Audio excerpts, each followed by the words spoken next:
самым любимым среди взрослых и детей.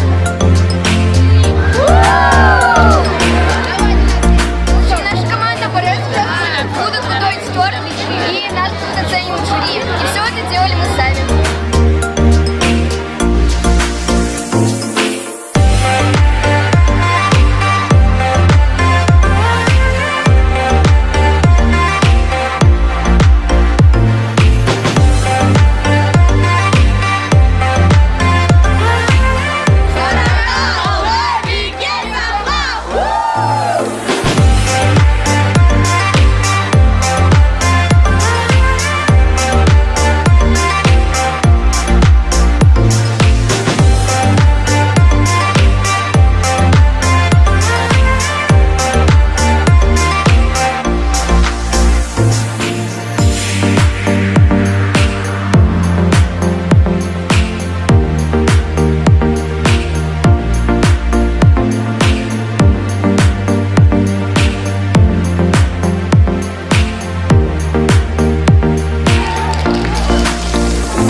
Осталось 30 и секунд. команды, так как мы трудились все вместе, поддерживали и помогали друг другу. Также эта командная работа очень напоминает нам эту книгу, так как здесь